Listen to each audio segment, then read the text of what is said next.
조용히 기도하면서 주일 예배를 시작하겠습니다.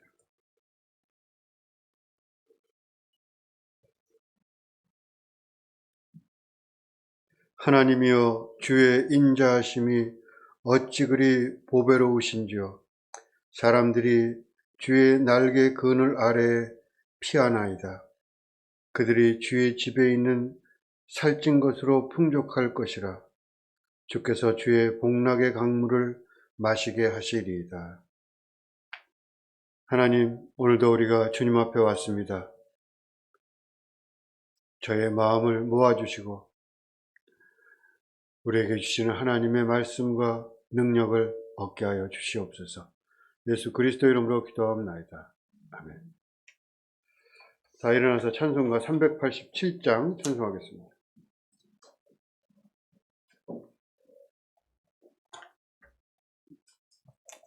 멀리 멀리 갔더니 처량하고 고나며 슬프고도 외로워 정처없이 다니니 예수 예수 내 주여 지금 내게 오셔서 떠나가지 마시고 길이 함께 하소서. 예수 예수 내 주여 마음 아파올 때에 눈물 씻어주시고 나를 위로하소서. 예수 예수 내 주여 지금 내게 오셔서 떠나가지 마시고 길이 함께 하소서. 다니다 가실 때에 쓸쓸한 곳 만나도 홀로 있게 마시고 주여 보호하소서. 예수 예수 내 주여 지금 내게 오셔서 떠나가지 마시고 길이 함께 하소서. 아멘.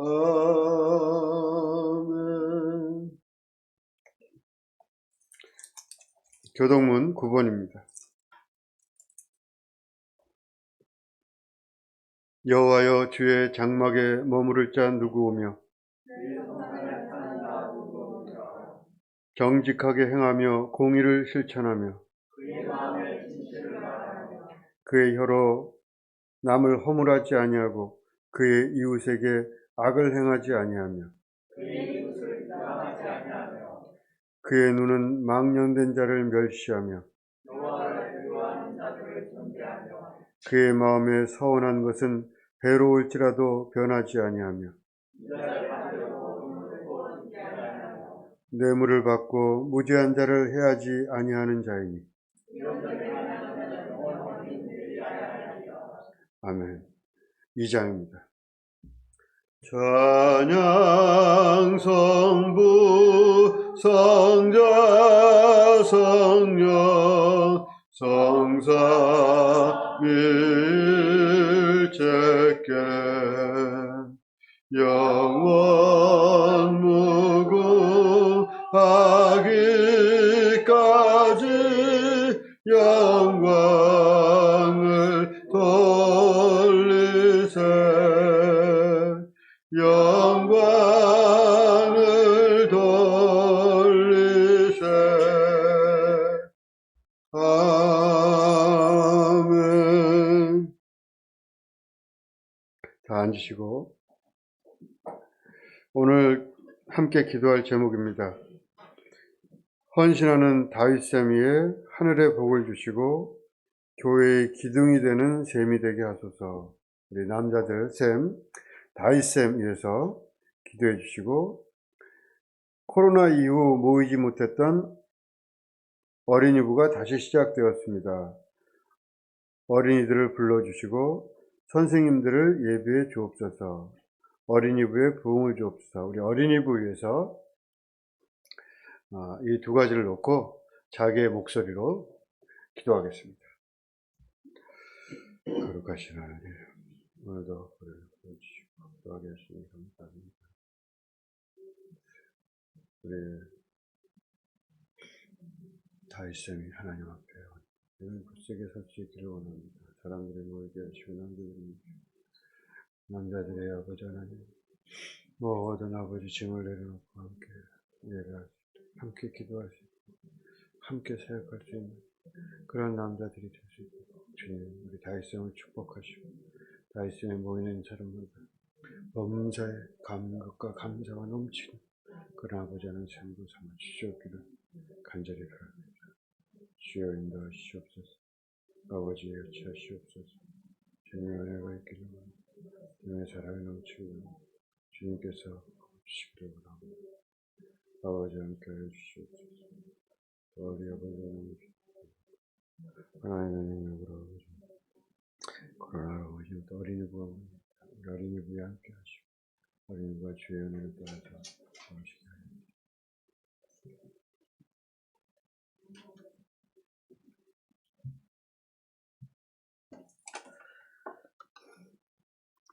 사랑과 은혜가 충만하신 하나님, 지난 한 주도 주님의 은혜 가운데 지내게 하시고 오늘 거룩하신 주일 주님께 나와 예배를 드릴 수 있도록 인도하여 주시니 고맙습니다.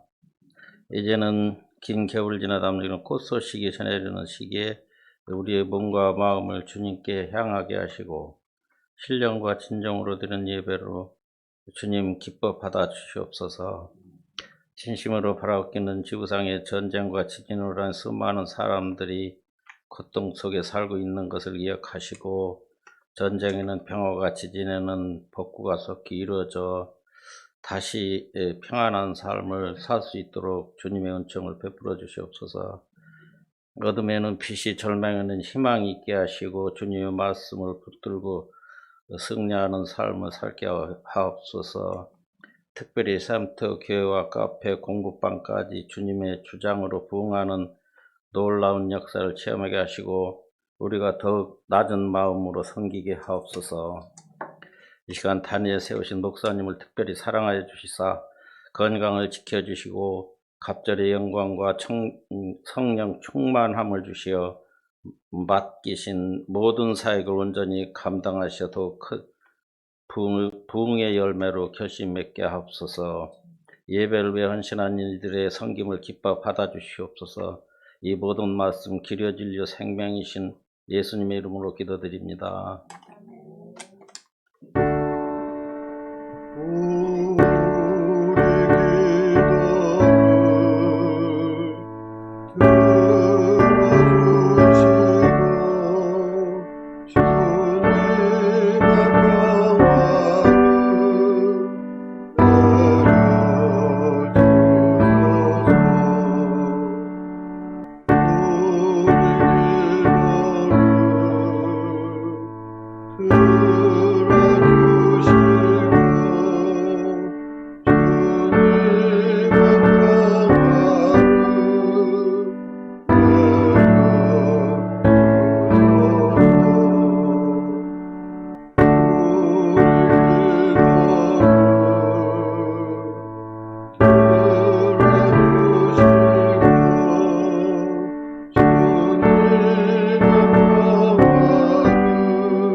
오늘 성경 말씀은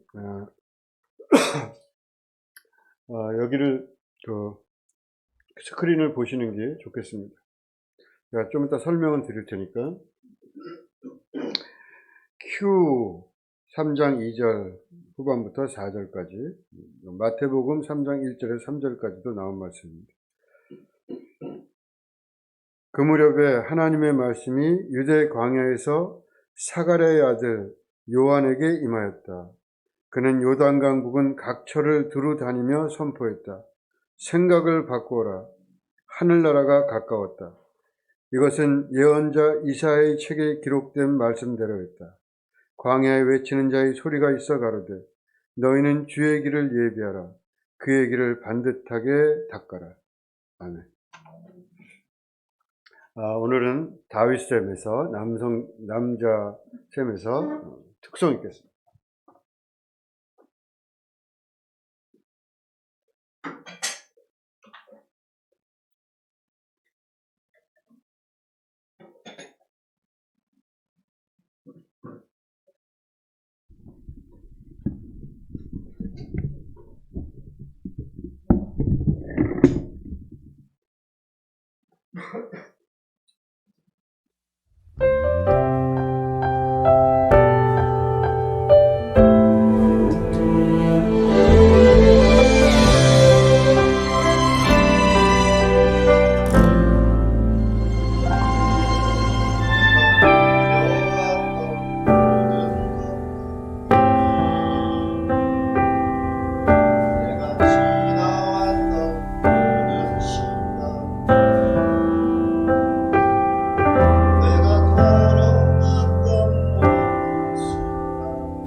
요즘 그 정오에 올리는 그 글 있죠? 행복한 사람은 있는 것을 사랑하고 불행한 사람은 없는 것을 사랑한다. 그 책을 제가 요약해서 올렸는데 어제 다 끝났습니다. 그래서 이제 새로운 것을 뭘 하나 할까 하다가 이번에는 성경을 해야겠다 그렇게 생각을 했는데, 그럼 성경을 뭐를 할까 하다가 큐복음서를 한번 해보자 그런 생각에 오늘 그 큐복음서의 첫 장이죠. 첫 장이라고 해야 되나요? 뭐 첫 말씀, 그것을 읽었습니다. 예수님의 비유들 그래가지고 제가 올리려고 준비를 했는데 생각을 바꿔서 큐복음서를 올려볼까 합니다. 큐복음서가 뭐냐? 그러실 분도 계실 겁니다. 성경에 보면은 복음서가 4권이 있잖아요. 마태, 마가, 누가, 그 다음에 요한복음. 이 중에 요한복음은 좀 다른 복음서랑 비교해서 색깔이 좀 다릅니다. 제일 후대에 나온 복음서기도 하고 한 100년쯤 돼서 나오지 않았나 그렇게 생각을 하는데, 빨리 생각하는 사람은 90년대에 나왔다, 어떤 사람은 한 120년쯤에 나왔을 거다, 그렇게들 얘기하는데 요한복음서가 복음서 중에 제일 늦게 쓰여진 책입니다. 그래서 거기는 확고한 어떤 신학이 자리 잡고 있습니다. 그리고 예수님도 확실한 어떤 그 교리적 지위를 확보한 그러한 책이라고 할 수 있죠. 예수님이 그 신성화가 확실하게 자리 잡은. 그리고 이제 그 나머지 그래서 요한복음을 제4복음서다 이렇게 따로 색깔이 좀 달라서, 그리고 요 나머지 3개 마태, 마가, 누가를 공관복음서다. 공관이라는 건 시놉틱, 영어도 마찬가지고 같이 본다는 거예요. 같은 관점을 가지고 있는 책이다. 마태, 마가, 누가는 그 흐름도 비슷하고 나온 그 구절도 비슷한 게 굉장히 많습니다. 그래서 이제 학자들이 이걸 연구를 했는데 왜 이렇게 비슷할까? 이 세 개의 복음서는 마태, 마가, 누가는 왜 이렇게 비슷할까? 그러다가 아마 이 3개가 어떤 공통의 자료를 봤을 것이다. 그래서 그 공통의 자료를 3개가 보고 쓰지 않았겠나 그렇게 생각을 했는데, 결국 결론적으로 마가복음이라는 복음서가 먼저 쓰여졌고 그 마가복음을 마태와 누가가 같이 봤다. 그래서 마가복음에 나온 내용의 80%가 누가복음에 있습니다. 또 마태복음에도 65%가 있습니다. 마가복음이 그대로 옮겨갔어요. 마태나 누가로. 그리고 나서 그러니까 마가라는 원 자료가 있었다는 거죠. 그러니까 복음서의 시초는 마가입니다. 그 마가복음이 쓰여진 것이 70년 직후입니다. 70년대 초반. 그런데 그 마가복음을 보고 마태와 누가가 보고 썼는데, 그러니까 자료가 마가복음이 있죠. 그 자료가 마가복음이 있는데 그 마가복음 말고 마태와 누가가 마가복음에 없는 부분들이 있잖아요. 그런데 마태와 누가가 공통돼요. 마가는 공통되는데, 같이 보고 썼으니까 공통되는데, 그거 말고도 또 공통되는 게 있어요. 그 마태와 누가 공통된 걸 찾아보니까 그 자료가 어떤 자료냐면 전부 예수님의 말씀 자료더라. 어록 자료다. 그게 전부 무슨 예수님이 무슨 병을 고쳤다든가 뭐 이런 그런 이야기가 아니라 순수하게 너는 이렇게 해라. 이렇게 그러니까 그걸 어록 자료라 그래요. 어록, saying, 말한다는 거잖아요. 나레티브, 이야기가 아니라 무슨 뭐 이런 사건이 있었다, 저런 일이 있었다, 그런 게 아니라 순수하게 예수님의 주로 그 말씀 자료다. 그 자료가 있다는 걸 발견했어요. 그러니까 마태와 누가가 마가만 본 게 아니라 또 하나 본 게 있는데, 공통 자료가 있는데, 마가에는 나오지 않지만 마태와 누가가 공통으로 갖고 있는 자료가 있더라. 그게 주로 말씀 자료더라. 그걸 해서 이름 붙이기를, 그 자료, 크벨레라는 말이 있습니다. 독일어에. 거기에 큐 앞에 자료라는 뜻인데, 그래서 그걸 갖다 큐 자료다 그랬어요. 원래 큐 자료라, 큐벨레라는 말이 들어가 있으니까 그 큐 앞자를 따서 큐 자료다. 크벨레가 자료라는 말이니까 큐 자료란 말은 자료 그런 말이 되겠죠. 어떻게 보면은 좀 말이 안 되지만 하여튼 그걸 큐 자료다. 그러니까 큐 자료라는 거는 마태와 누가의 공통으로 들어가 있는 겁니다. 그거를 큐 자료라 그래요. 그러니까 그래서 나중에는 이제 그게 시간이 지나서 생각하기를, 큐 자료고 마가복음에는 없고 마태와 누가의 공통 있는 이 자료를 그냥 복음서라고 불러도 좋겠다. 그래서 요즘에 대체로 큐복음, 큐복음서 이렇게 부르죠. 근데 우리가 이제 4개의 복음서가 딱 있는데 거기에 또 뭐 큐복음서가 따로 있느냐, 그래서 이상하게 생각할 수 있지만 그냥 그렇게 요즘에 학자들이 대부분 그냥 큐복음, 도마복음이라는 게 발견된 이후로, 그런 도마복음이라는 게 20세기에 언제입니까? 1970년인가요? 그때 이집트에서 발견되잖아요. 나크 함마디라는 곳에 문서가 발견되는데, 그 문서가 뭐냐면은 고대에 이제 서로 싸우다가 한쪽이 너 이단이야 막 이러고 이러는데, 그 전까지는 활발하게 같이 있다가 한쪽이 몰리니까 그 책 전부 없애버려. 그렇게 명령이 난 거예요. 한쪽이 이단으로 몰리니까. 그래서 이 사람들이 수도원에 있다가 그 수도원에서, 야, 그럼 그 책 다 모아가지고, 이 말씀인데 이 말씀을 함부로 버릴 수도 없고 태울 수도 없고 하니까 항아리 같은 데도 넣어가지고 좀 숨겨놔라. 묻어놔라. 그래서 나중에 이제 또, 그때는 이게 이단이 됐다, 이게 이단이 됐다 왔다 갔다 했어요, 서로.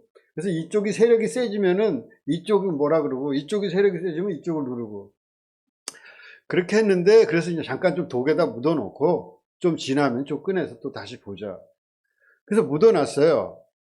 그게 몇 년도인가요? 한 400년경인가? 하여튼 묻어놨는데, 거기에 그냥 굉장히 고대 자료들이 많은 거죠. 물려받은 자료들 뭐. 그런데 묻어놓고 잊어버렸습니다.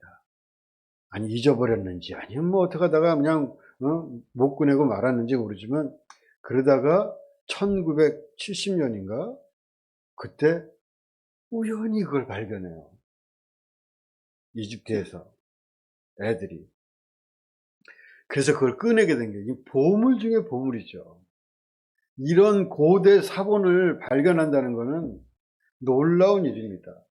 그냥 생으로 거기에 문서들이, 그 중에 나온 문서 중에 하나가 뭐냐면 도마복음이라는 문서예요. 거긴 명확하게 써 있어요. 도마가 쓴 복음, 도마의 복음. 제목이 딱 박혀 있어요. 도마가 쓴 복음이라고. 그래서 근데 그걸 보니까 도마복음, 전에 제가 도마복음 얘기도 몇 번 한 것 같은데, 도마복음은 완전히 순수한 말씀자예요. 그러니까 고대에는 처음에는 복음서가 많이 있었어요. 복음서라고 불리는 것들이. 그 중에 우리가 이게 4권만 딱 확정을 했지만 나중에 정경으로 복음서들이 많이 있었습니다. 근데 그 중에 이제 도마복음인데 보니까 순수한 건 말씀 자료예요. 무슨 예수님이 뭐 어떻게 태어났다든가 뭐 어떻게 뭐 십자가를 지면서 어떻게 했다, 그런 게 없어요. 순수하게 말씀, 예수님의 말씀만 모아놓은 거예요. 저는 도마복음 정말 좋아합니다. 처음에 도마복음을 읽고, 야, 기독교에 이런 게 있단 말이야. 너무너무 정말, 환희. 왜냐하면 저는 그 기독교에 대해서 불만이 있었어요. 너무 이거는 딱딱하다. 어떤 신비롭고 깊은 세계, 그런 게 없는 것 같다. 불교에, 선불교 같은 거 보면은 대단하잖아요. 그 선사들의 말이라든가 여기. 왜 이런 신비가 없을까? 신비함이 없을까? 그런 생각했는데 도마복음에는 그게 있습니다. 그 고대. 그래서 제가 너무너무 이제 그 도마복음이 좋았는데, 뭐 이단으로 몰렸든지 어떻게 했든지 간에. 근데 하여튼, 그건 순수한 어록자료인데 그 어록자료가 언제적 거냐? 어떤 사람은 더 늦게, 아주 늦게 보기도 하고, 2세기쯤으로 보기도 하고, 어떤 사람은 한 50년경으로 봐요. 아까 마가복음이 몇 년이라고요? 70년이라고 그랬죠. 70년이라는 건 예루살렘이 망한 해입니다. 근데 망한 직후에 썩순직한 문장들이 있기 때문에 이렇게 추측을 해요. 근데 아까 Q는 그 도마복음 대체로 한 50년경이 아닐까 그렇게 생각하는 사람들도 많습니다. 근데 Q를 보니까 마태와 누가의 공통적으로 있는, 아마도 마태와 누가가 공통적으로 봤을 거라고 생각하는 어떤 그 자료를 보니까 완전 어록 자료예요. 그러니까 도마랑 Q가 비슷한 거예요. 순수한 예수님의 말씀이에요. 그래서 아마도 생각하기를 맨 처음에는 예수님이 돌아가시고 예수님에 대한 이야기가 있었겠죠. 그래서 예수님에 대한 이야기, 그걸 구전, 예수님을 입으로 전한 기간이 있었어요. 한 세기 정도 됩니다. 30년. 30년 그렇게 지나다가 쓰기 시작해요. 예수님이 어떤 말씀을 하셨나. 예수님이 하신 말씀을 씁니다, 맨 처음에. 그게 말씀 자료들이 50년경부터 시작된 말씀 자료들이에요. 그러다가 예수님의 이야기가 붙습니다. 야, 예수님이 태어날 때 이렇게 태어났어. 예수님이 가다가 병자를 이렇게 고쳤어. 기적이 이렇게 났어. 이게 붙어요, 또. 그게 70년 이후에 우리가 알고 있는 복음서입니다. 구전 단계가 있고, 말씀을 전하던 단계가 있고, 이야기가 붙여진 단계가 있고, 그 다음에 요한복음쯤 가면 1세기 말쯤 가면은 완전 신학화가 됩니다. 완전 교리화된 그런 단계까지 가요. 그게 발전 단계예요, 이게. 그러니까 바울 서신 같은 것들은, 바울 서신이 언제 쓰여졌나요? 마가복음이 복음서 중에서 70년 직후에 쓰여져 제일 먼저 쓰여진 복음서인데 바울은 언제 쓰여졌을까요? 70년 이전이다, 이후다. 바울 서신들 있잖아요. 성경에 바울 서신이, 바울의 이름을 빌린 게 13개나 되잖아요. 뭐 로마서, 고린도전서, 고린도후서, 갈라디아서 전부 바울 서신 아닙니까? 이건 언제 쓰여졌냐?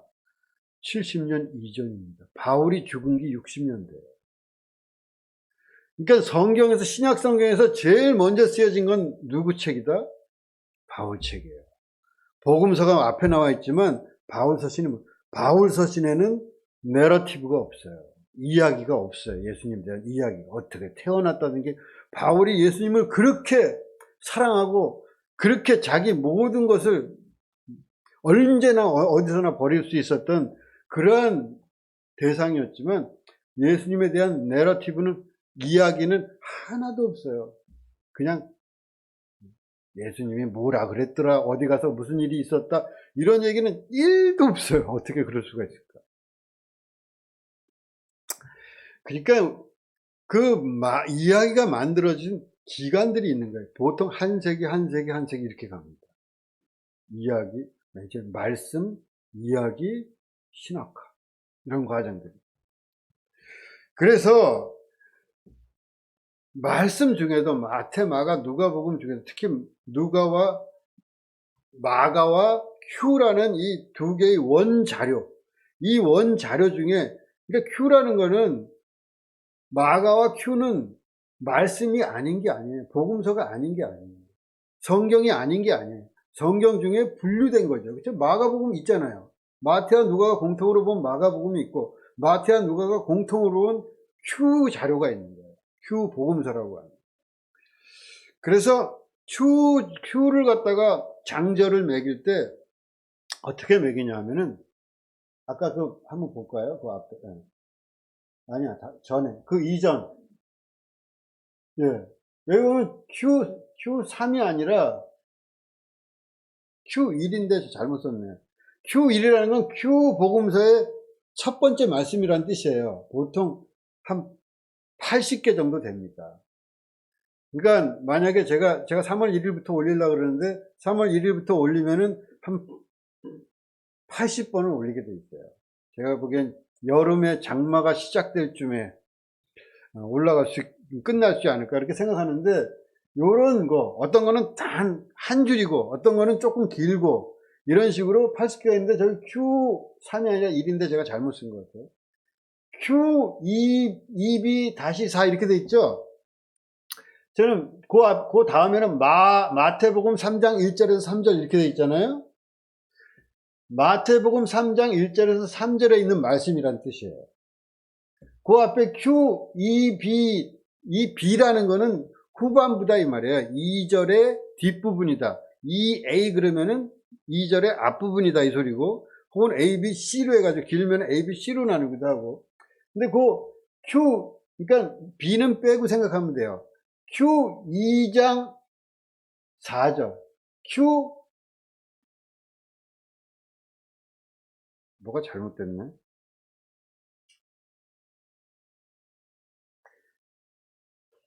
기기 Q3장인데 Q3장 2B 4절인데 빠졌어요. 좀 제가 잘못 넣은 것 같아요. 그러니까 마태복음처럼 Q3장 2B-4 이렇게 돼 있는 거예요. 그래야 맞죠, 그죠? 그래서 그건 뭐냐면 누가복음 2장부터 4절 사이에 있다 그 말이에요. 근데 이 Q는 장절을 매길 때 어떤 걸 기준으로 했냐면 누가복음을 기준으로 했어요. 누가복음이 조금 더 원래 Q에 가깝다고 생각해요, 학자들은. 조금 더 단순하고 순수하고 거기에 뭘 덧붙이기를 조금 덜 했고, 누가는 누가의 색채가 있고 마태는 마태의 색채가 있어서 조금씩 더하거나 빼거나 했는데, 누가가 더 원본에 좀 가깝다, 더 단순하다, 뭘 붙인 걸 조금 덜 했다, 그런 의미예요. 그래서 누가복음 3장 2절에서 4절에 있는 말씀은 그냥 Q를 갖다가 Q 복음서의 장절을 누가복음에 그냥 맞춰버렸어요. 그러니까 Q 3장 2절에서 4절이다 그런 건 누가복음 3장 2절에서 4절을 찾아보면 있어요. 무슨 말씀인지 아시죠? 그러니까 Q 3장 2절에서 4절이다 그러면은 그냥 그게 누가복음 3장 2절에서 4절 똑같아요. 누가의 순서를 따랐어요. 그러니까 굳이 Q를 따로 장절을 매기고 누가복음 또 하고 마태복음 또 쓸 필요가 없는 거죠. 누가에 따랐으니까 그냥 앞에 Q 하면 그건 누가복음이고 마태복음 또 따로 써주고 이렇게 된 거예요. 이해되시나요?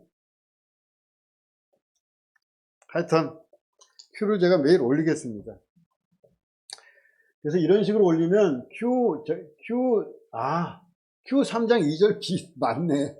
제가 지금 Q1을 안 쓴 거네. Q 3장 2절에서 4절 이거죠. 그죠? 제대로 써 있는 거예요.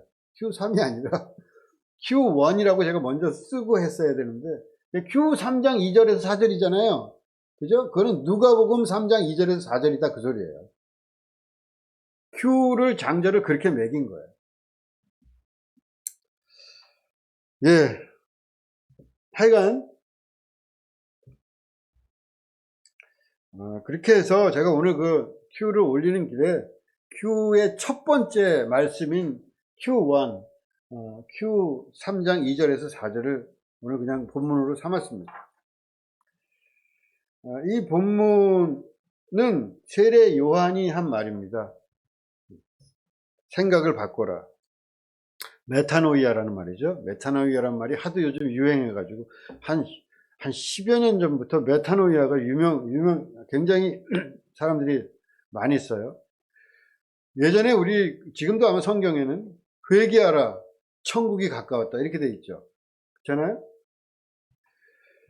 근데 회개하라는 말이 원래 히라보 본문은 메타노이아라는 말인데, 메타노이아란 말은 죄가 있는데 죄를 잘못했습니다, 회개하라는 소리가 아니에요. 히라보 원문이. 근데 그냥 영어 성경도 보면 repent, 회개하라 이렇게 돼 있어요. 근데 원래 원어는 메타노이아인데, 메타노이아라는 말은 바꾼다,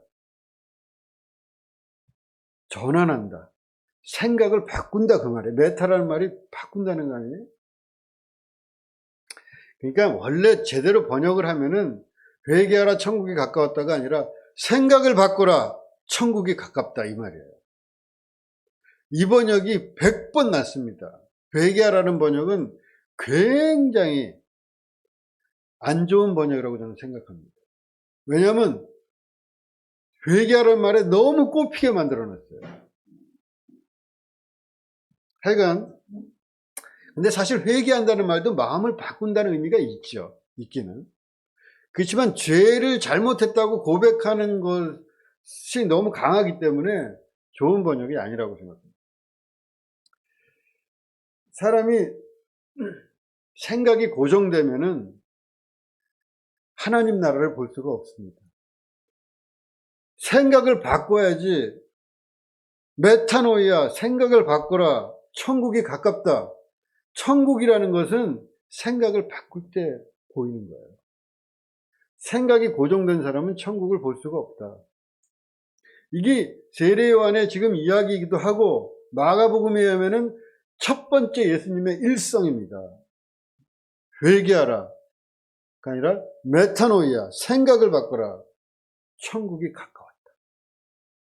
예수님의 일성이기도 해요. 마가복음이 전하는.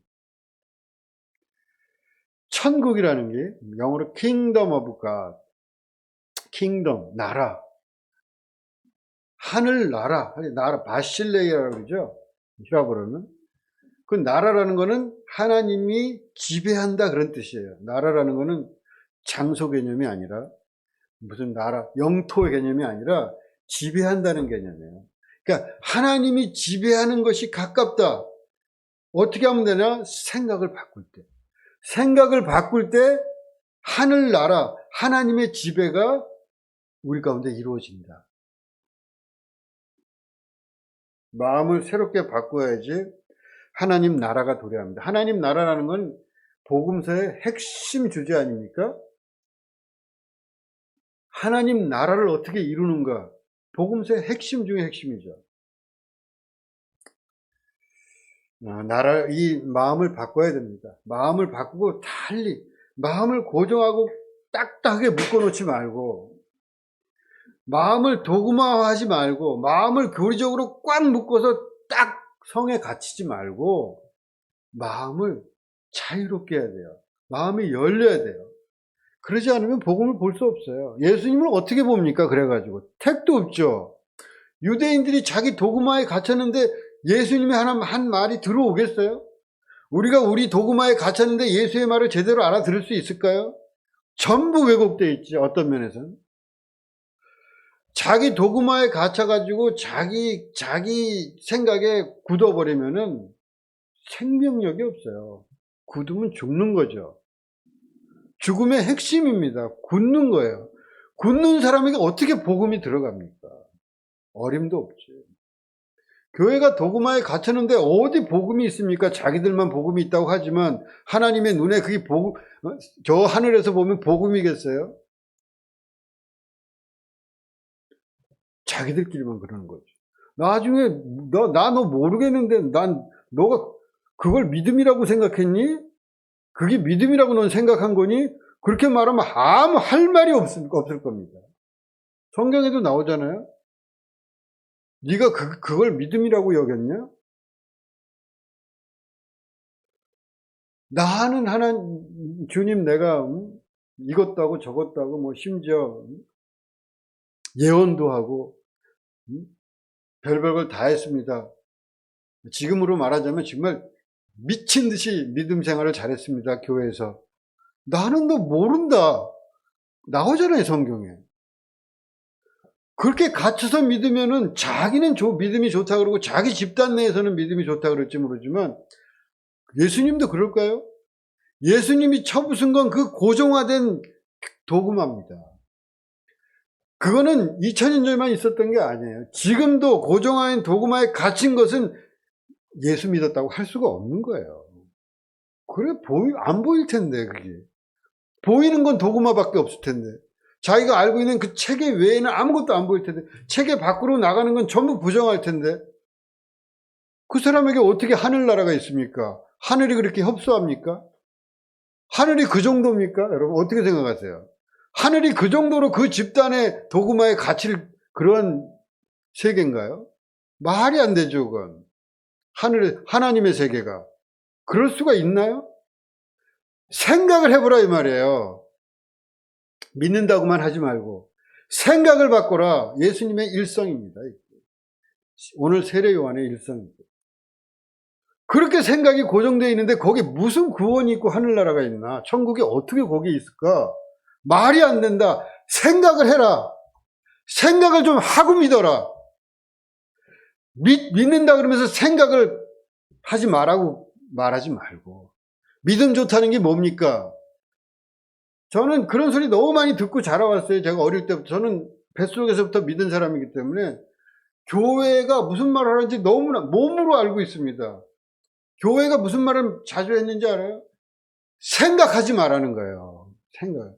그런 거는 약은 놈들, 생각하는 놈, 믿음이 없다. 예수님은 그렇게 얘기하지 않습니다. 생각을 해라는 거예요. 생각을. 생각을 좀 해봐라. 그렇게 믿어도 되는 건지. 생각이 없는데 무슨 믿음이 있습니까?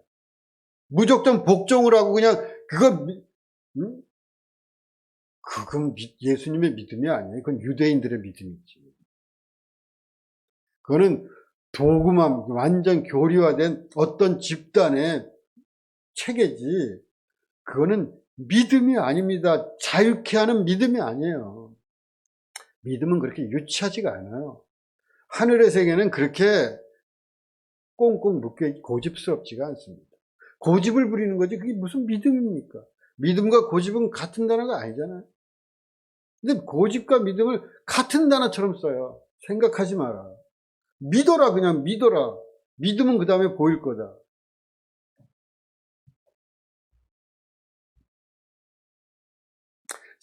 성경도 생각을 하면서 읽어야 돼요. 이 구절을 보면은 그 구절을 생각을 해야 될 거 아니에요. 성경은. 제가 얼마 전에 어떤 장로님이랑 좀 말다툼을 했는데, 제가 뭐 장로 교육을 갖다가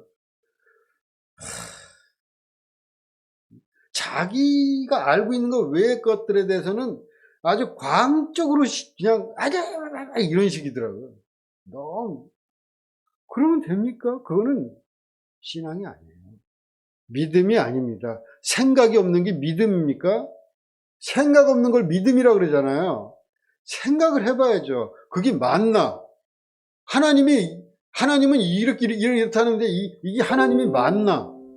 성경을 다 믿습니까? 성경은 하나님의 말씀이다. 그래서 우리가 그것을 사랑하고 정말 가슴에 품고 살지만 성경에 서로 다른 말이 있는데 그럼 어떤 걸 믿어요? 성경을 여러분 다 믿나요?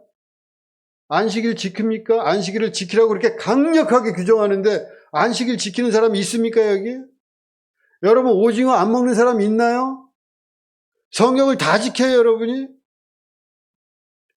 그 시대에 맞춰서 그 시대가 온 그것을 발전해서 성경은 열려있는 책이에요. 고지고대로 문자적으로 읽으라고 성경이 있는 게 아니에요. 그렇다면 성경을 이렇게 내놓지도 않습니다. 서로 틀린 거를. 버젓이 내놓겠어요?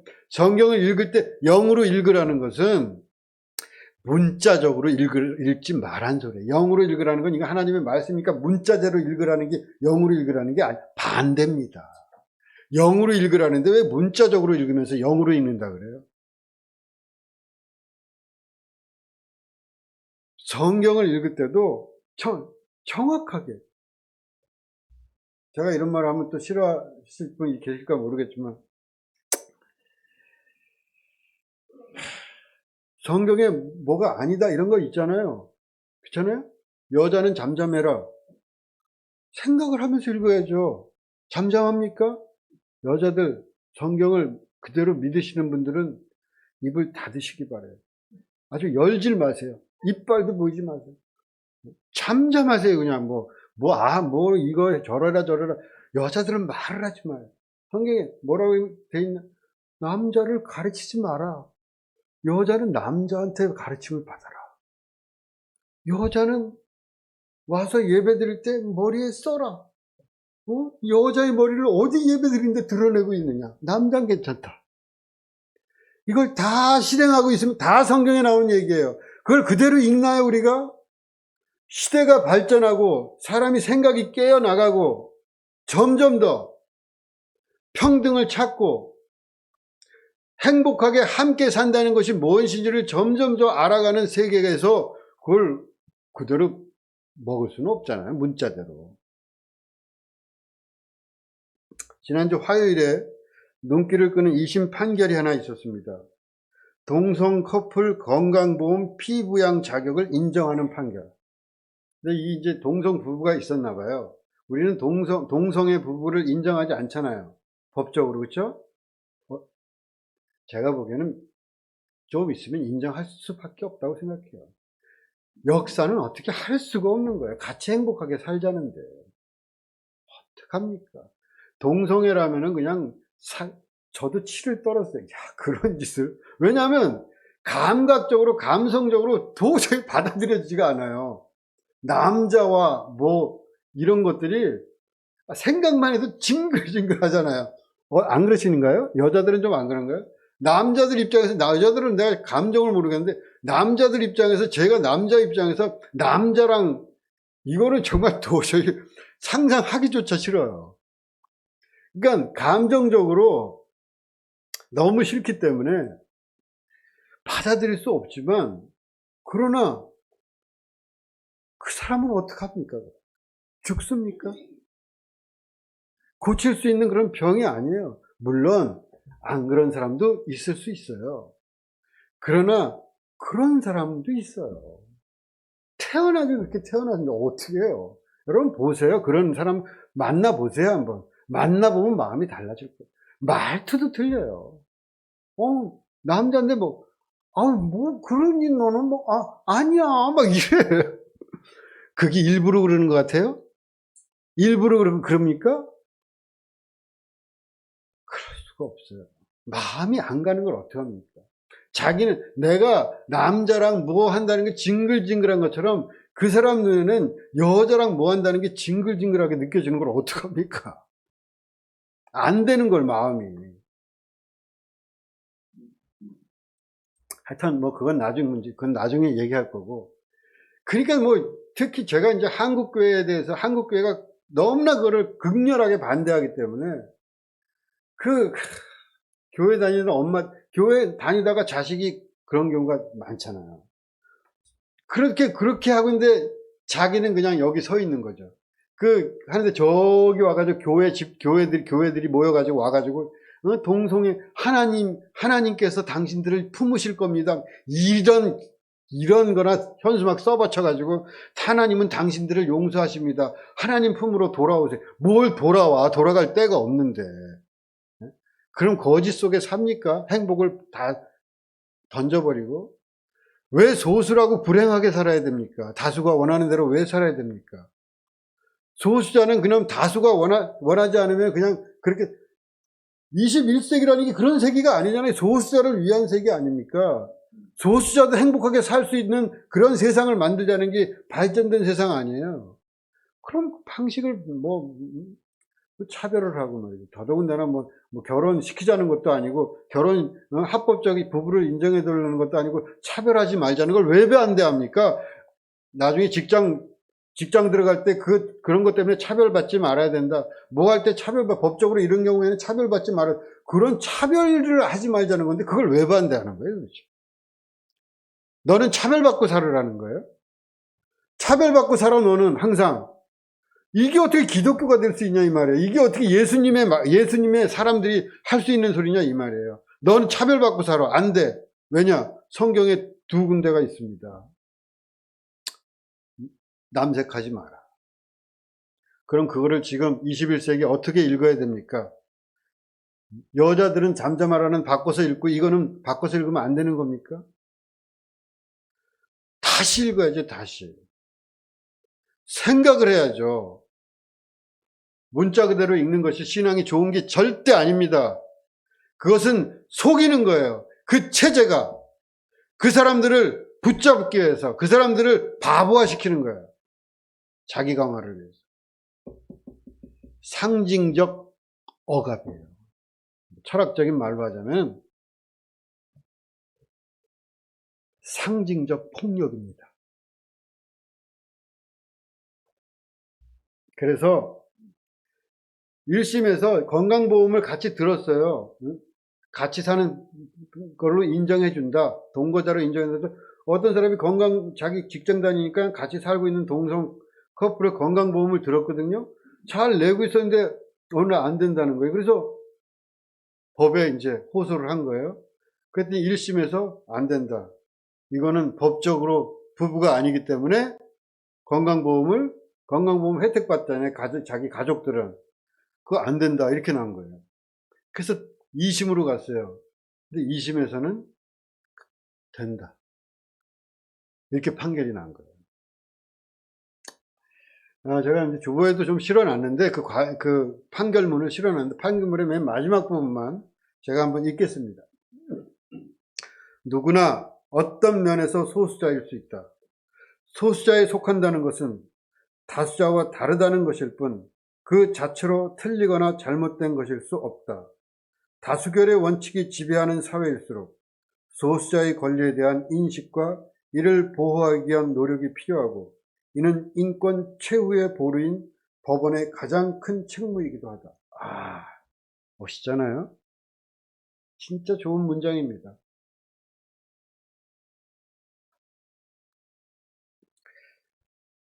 아무 의심 없이 생각했던 것, 혹 따라했던 것들에 의심이 생길 수 있습니다. 그러면 의심하십시오. 의심하지 않는 것이 신앙이 아닙니다. 의심되는데 눈 질끈 감고 믿습니다를 반복하는 게 신앙이 아닙니다. 신앙은 생각을 하는 겁니다. 그 사람이 예수님의 제자지.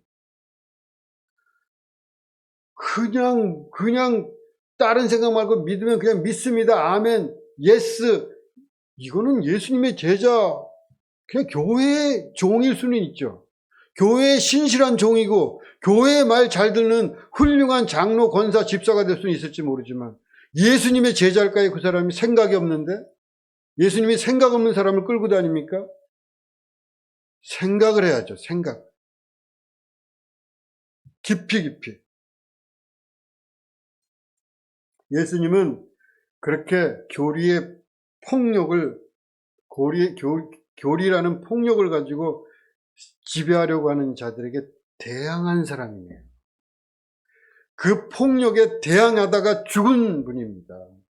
그 예수님을 따르는 사람들이 그렇게 살 수는 없는 거예요. 그 교리적 폭력 속에서 자기 피와 살을 바친 분이에요. 그 제자들이 어떻게 그렇게 살 수가 있습니까? 그건 안티크라이스트예요. 어떻게 보면. 동굴 안에 익숙해가지고 그 동굴이 보여준 모든 것, 나가서 빛을 보고 저 환한 대낮을 보고 온 사람을 죽이는 이런 체제에 복종하고 무릎 꿇는 자가 신앙인이 될 수는 없어요. 그것은 신앙인이 아닙니다. 그런 사람을 어떻게 신앙인이라고 할 수 있습니까? 더더군다나 어떻게 예수의 제자가 됩니까? 그 강력한 자유를 준 분의 제자라고 하는데, 그렇게 무릎 꿇기를 좋아하고 그렇게 자기의 자유를 반납하는 자를 어떻게 예수의 제자라고 합니까? 말이 안 되죠. 모두가 그래도 그럴 수가 없는 거죠. 예수 사람은. 교회 사람들은 모르겠어요. 교회의 자식들은 모르겠어요. 그러나 예수의 자녀들은, 예수의 자식들은 도저히 그럴 수가 없어요. 그렇게 쉽게 무릎을 꿇을 수가 없습니다. 우리는 우상을 섬기고 있는 게 아닐까요? 참 하나님을 진짜 섬기고 있습니까? 믿음이 좋다 그러지만 의심해 본 적이 없으신가요? 어떻게 인간이 그럴 수가 있습니까? 만약 그렇다면 한 번쯤 깊이 생각해 보시기 바랍니다. 의심이 없는 믿음은 죽은 믿음입니다. 그것은 아주 무섭고 위험한 것입니다. 의심 없이 절대적으로 믿는다는 그 믿음처럼 어마어마하게 사람을 죽인 도구는 없습니다. 그것으로 무수히 많은 사람들이 처절하고 억울하게 죽어갔습니다. 그 전쟁의 역사. 내가 죽이지 않았는지 모르지만 거기에 속해 있는 그 사람들의 에너지로 숱하게 많은 여자들이 불구덩이에서 죽고 끓는 물속에 들어갔습니다. 내 손으로 안 죽였다고 내가 안 죽인 게 아니에요. 정신을 바짝 차려야 돼요, 예수 믿으려면. 그렇게 멍해가지고는 예수쟁이가 될 수가 없습니다. 교회에 충실한 종이 될 수는 있을지 모르지만 예수의 사람은 절대로 멍청해서는 될 수가 없다. 생각을 해라. 그리고 생각에 자꾸만 결박을 매기려고 하지 마라. 우상을 만들지 마라. 그 베이컨이라는 철학자가 우상, 4가지 우상 얘기를 하잖아요. 뭐 종족의 우상, 동굴의 우상, 시장의 우상, 극장의 우상, 4가지. 제가 어떻게 말을 하다 보니까 길어져서 그 설명을 좀 해야 되는데, 하여간 뭐냐 하면은, 사람들은 우상을 만들어 놓고 거기에 절을 하는데, 그 우상을 통해서 강력하게 힘을 모아가지고, 그래가지고 자기 확장을 해간다는 거예요.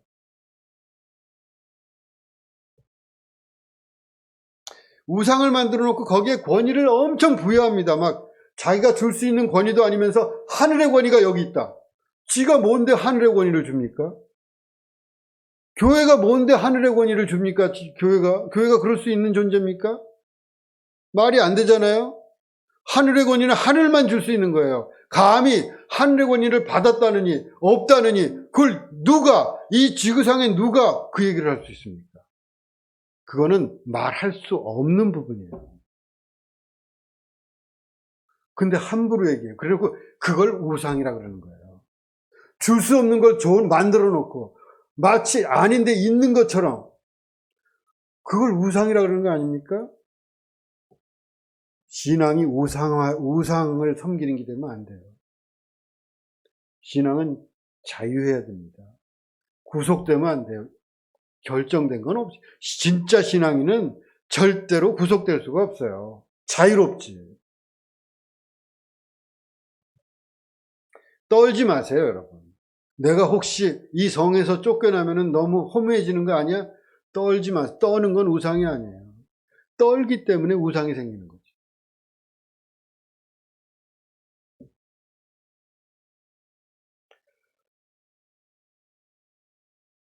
요한이 외쳤던 메타노이아, 생각을 바꾸라. 생각 좀 하면서 그렇게 살아야 되지 않을까.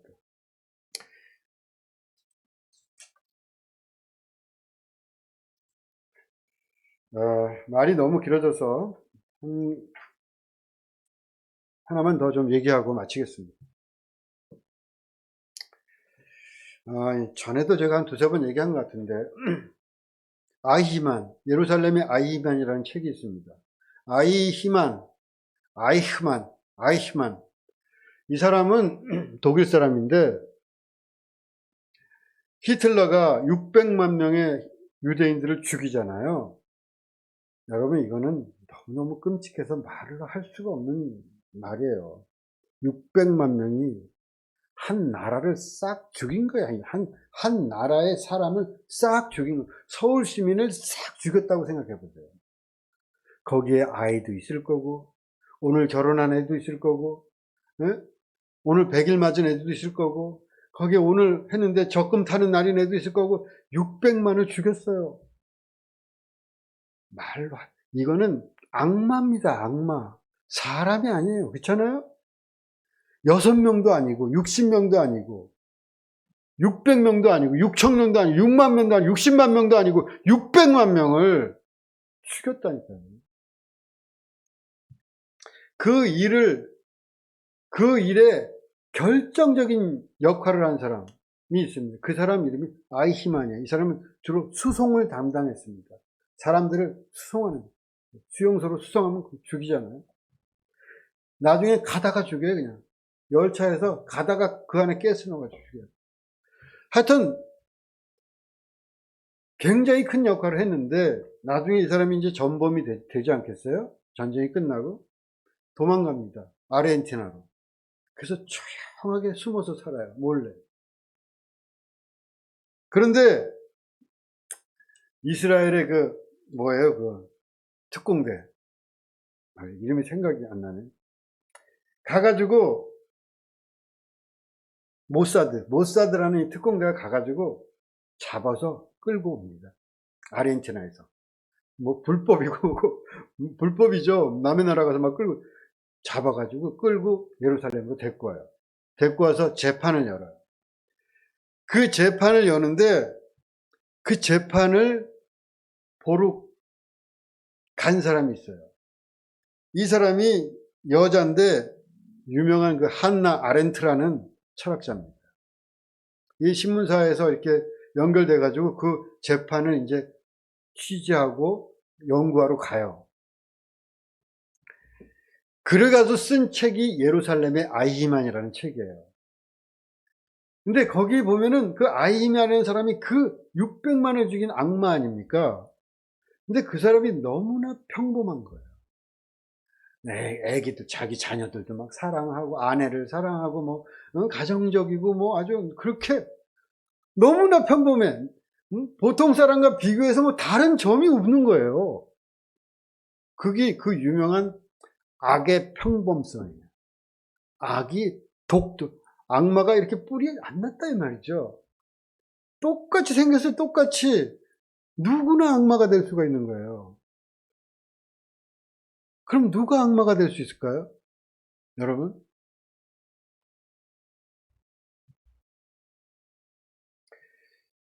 그때 검사가 재판에서 이렇게 묻습니다. 이렇게 얘기합니다. 의심하지 않은 죄, 생각하지 않은 죄, 그리고 행동하지 않은 죄, 그것이 피고의 진짜 죄다. 검사가 그런 말을 하는데, 이 예루살렘의 아이만이라는 쓴 이 책 속에 이제 뭐라 그러냐면은 한나 아렌트가 이렇게 얘기합니다. 한번 볼까요? 자기의 생각 없이 남이 시키는 대로 사는 것, 타인의 고통에 무관심한 채 그들의 고통을 가중시키는 짓을 아무 의심 없이 행동한 것이 모두 생각하지 않은 죄에 해당한다. 우스개처럼 훈계처럼 하는 말이 있다. 제발 생각 좀 하고 살아. 머리는 장식용이 아니야. 아돌프 아이히만이 내 앞에 있다면 그의 머리에 삿대질하며 해주고픈 말이기도 하다. 이미 그는 이 세상에 죽고 없지만 하나 멀리 갈 것도 없다. 나 자신부터 생각 없이 살지 않도록 스스로 경계할 일이다. 타인의 고통에 무관심하지 않도록, 누군가 시킨 일을 아무 의심 없이 하지 않도록, 생각하지 않은 죄, 묻지 않은데 아는 죄, 순종이라는 이름으로 포장된 폭력을 보지 않는 죄, 되돌아 묻지 않음으로써 거대한 악을 뒷받침하고 있는 것은 아닐까 생각해 봐야 돼. 생각이 없으면 내가 악마가 되는 거예요. 악마의 하수인이 됩니다. 내가 있기 때문에 어떤 사람이 이상한 짓을 저지르는 거예요. 예수의 사람들은 생각을 해야 됩니다. 우리는 교회가 선하다고 생각합니다. 과연 그럴까요? 생각을 해봐야 돼요.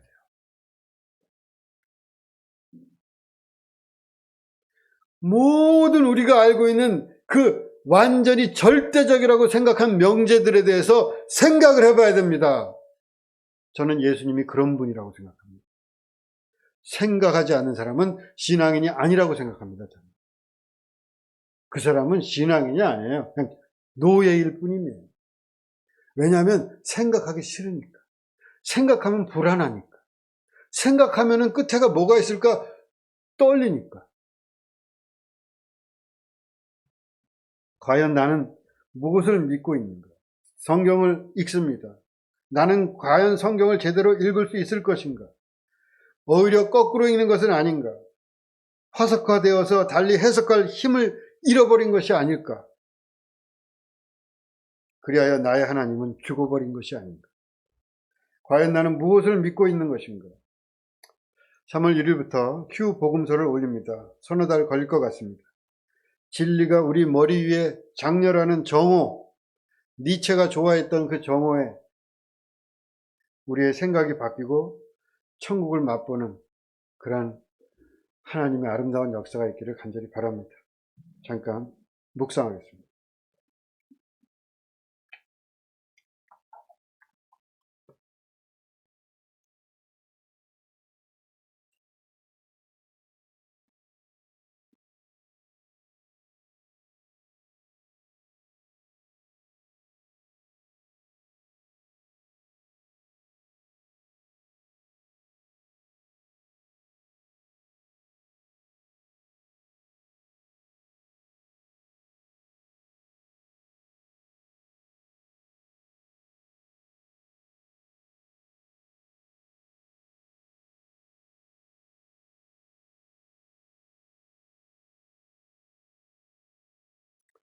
주님, 우리와 하나님 사이에 걸리던 것들, 가로막고 섰던 것들을 다 치워버리시고 휘장을 찢으시고 하나님을 직접 만날 수 있다고, 하나님을 아버지라고 불러야 한다고 그렇게 말씀하신 주님, 오늘 우리가 우리의 진실을 가지고 하나님 앞에 그렇게 우리의 삶을 돌아보고 우리의 믿음을 돌아보게 하여 주시옵소서.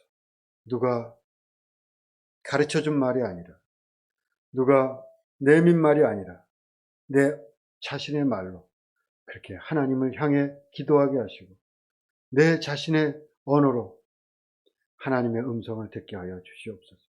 예수 그리스도 이름으로 기도합니다. 아멘. 좋으신 하나님 부르면서 봉헌하겠습니다.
하나님, 오늘도 우리가 예물을 드립니다. 우리의 모든 것을 드리는 마음으로 주님 앞에 예물을 올립니다. 이 예물이 아름답게 쓰이게 하시고 이 예물처럼 우리 또한 아름답게 바쳐지게 하여 주시옵소서. 예수 그리스도 이름으로 기도합니다. 아멘.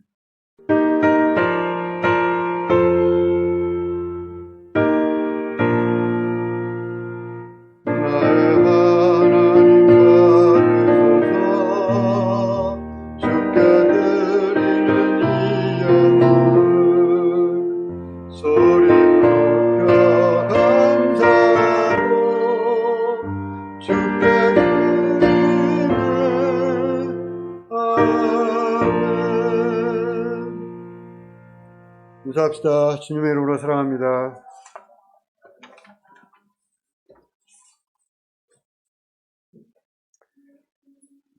매일 일상 가운데 계신 하나님을 만납시다. 금요 저녁 기도에 저녁 금요일 7시 30분 함께 기도합시다. 이번 금요 저녁 기도에는 축복샘이 주최합니다.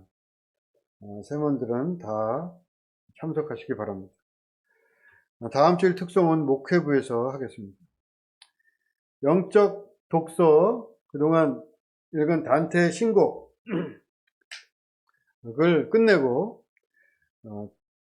이번 주부터는, 이번 주인가요? 다음 주, 한 주 쉬고 다음 주부터 토마스 모튼의 7층산을 읽겠습니다.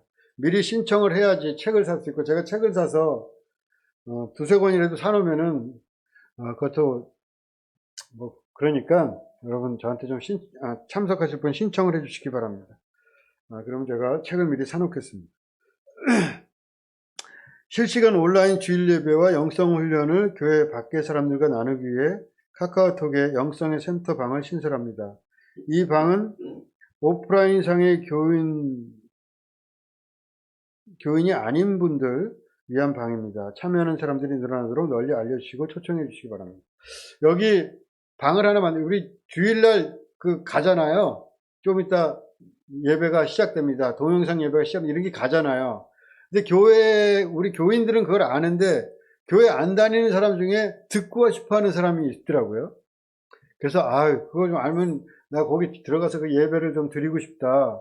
그런 분들이 있고, 또 영적인 어떤 이렇게 메모 같은 것도 이렇게 올리는 거, 나도 그거 좀 받고 싶다. 이런 분들이 있더라고요.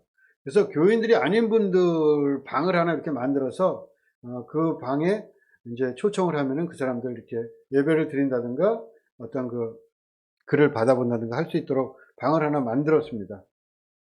그래서 그런 방이 있으니까 여러분들 얘기를 저희한테 해주시면은, 소목사님께 해주시면은 그분을 초청해 가지고 이렇게 그 방에서 이렇게 소통할 수 있도록 할 테니까 좀 많이 알려주시기 바랍니다. 이거 한번 들어봐 뭐 이렇게 한다든가 이런 식으로 그렇게 하도록 하겠습니다. 샘 보고서 샘 결석자 연락해 주시고 결석사에 기록해 주십시오. 이제 성찬식 하겠습니다. 조용히 기도하겠습니다.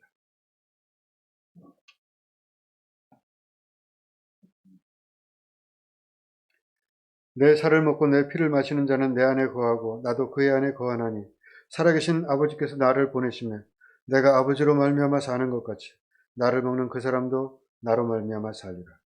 주님께서 여러분과 함께 계시기를 빕니다. 함께 기도합시다. 우리의 소원과 마음의 비밀을 아시는 하나님, 성령의 감동을 내리시고 우리의 몸과 마음을 깨끗하게 하옵소서. 그리하여 하나님을 온전히 사랑하고 그 거룩하신 이름에 합당한 찬양을 드리게 하옵소서. 주 예수 그리스도 이름으로 기도합니다. 아멘. 하나님의 뜻을 따라 행실을 고치며 주 앞에서 새로운 삶을 살고자 하는 여러분을 청합니다. 이 성례에 참여하기 위해 정성된 마음으로 엎드려 은혜로우신 하나님께 겸손히 죄를 고백합시다. 다 같이 통성으로 기도합시다. 만물을 창조하시고 기르시며 만민을 심판하시고 새롭게 하시는 주님, 우리가 지은 모든 죄로 인하여 슬피 자복합니다. 우리는 때때로 마음과 생각으로 죄를 범하였으며 주님의 위엄을 거역하는 말과 행동을 하였습니다.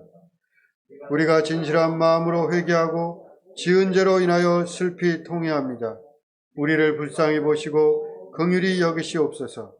하나님의 아들 우리 주 예수 그리스도의 십자가의 은혜로 우리가 지은 과거의 모든 죄를 용서하옵소서. 또한 새로운 삶으로 주를 섬겨 존귀와 영광을 주님께 올리게 하옵소서. 하늘에 계신 하나님, 진정으로 죄를 회개하며 참된 믿음을 가지고 주님 앞에 나오는 자들을 용서하시기로 약속하신 자비하신 주여, 우리를 용서하시고 구속하시어 거룩하게 하옵소서. 의로운 옷을 입혀주시고 또한 우리에게 영생을 주옵소서. 우리 주 예수 그리스도 이름으로 기도합니다. 아멘. 여러분, 진정으로 주님께 돌아오는 사람에게 주시는 성경에 있는 위로의 말씀을 들으십시오. 하나님이 세상을 이처럼 사랑하사 독생자를 주셨으니 이는 그를 믿는 자마다 멸망하지 않고 영생을 얻게 하려 하십니다. 수고하고 무거운 짐진 자들아, 다 내게로 오라. 내가 너희를 쉬게 하리라. 떡과 포도주를 성결케 하는 기도를 드리겠습니다.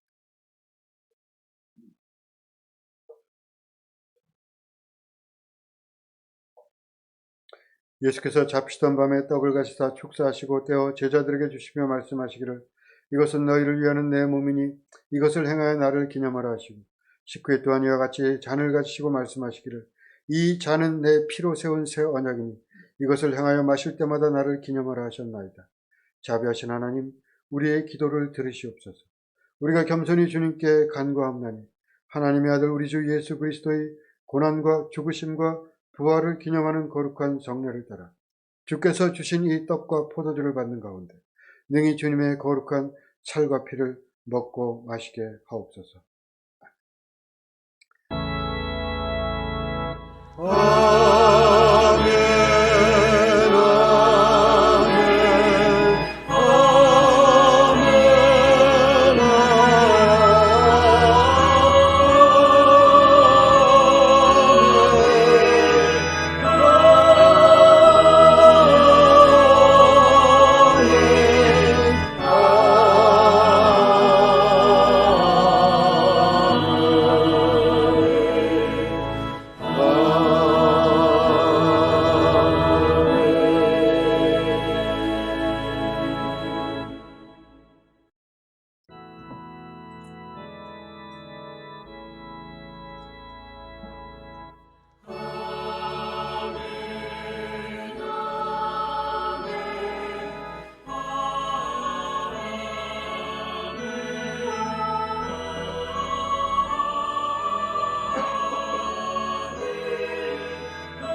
우리의 영혼과 육신을 보존하고 영생에 이르도록 주 예수 그리스도께서 우리를 위해 그 몸을 내어주셨습니다. 예수께서 우리를 위해 몸을 내어주신 것을 기억하면서 이것을 받아먹어 생명의 양식을 삼고 감사합시다.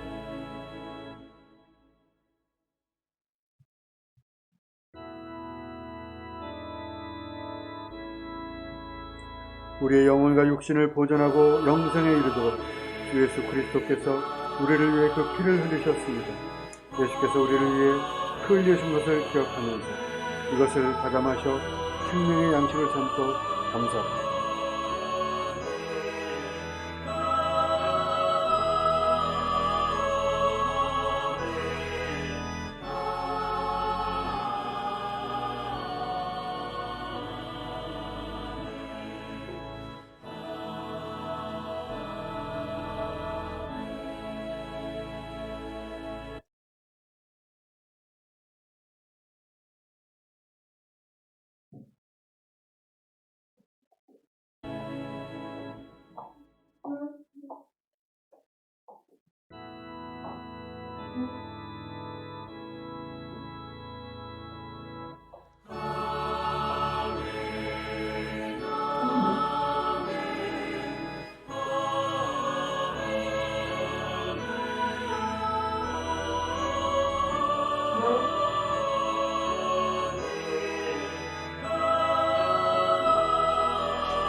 기도하겠습니다. 주님의 종된 우리들이 겸손한 마음으로 거룩한 예식을 행하였사오니 우리가 드리는 감사와 찬양을 받으시옵소서. 우리가 여기서 우리의 영혼과 몸을 주께 당연하고 거룩한 제물로 드립니다. 죄와 허물이 많아 하나님께 제사 드리기를 감당할 수 없으나 감히 간구하오니 우리의 마땅한 의무와 봉사를 받아 주옵소서. 정성으로 간구하오니 주님의 온 교회가 죄사함과 모든 은사를 얻게 하옵소서. 또한 주님의 살과 피를 받은 우리 모두 의롭고 거룩하게 살게 하옵소서. 모든 존귀와 영광을 전능하신 성부, 성자, 성령 삼위일체 하나님께 영원히 돌리나이다. 아멘. 다 일어나서 490장 1절만 하겠습니다. 1절 490장 1절입니다. 주여 지난밤 내 꿈에 배웠으니 그 꿈 이루어 주옵소서. 밤과 아침에 계시로 보여주사 항상 은혜를 주옵소서. 나의 놀라운 꿈 정녕 남이 끼는 장차 큰 은혜 받을 편이 나의 놀라운 꿈 정녕 이루어져 주님 얼굴을 배우리라.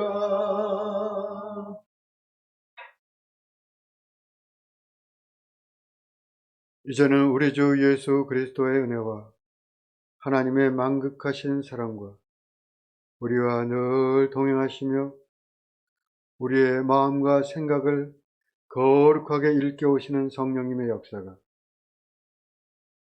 주일 주님의 전에 나와 예배하는 모든 성도들 위해 또 각처에서 예배하는 하나님의 자녀들 위해 영원히 함께하여 주시옵기를 간절히 축원하옵나이다. 아멘.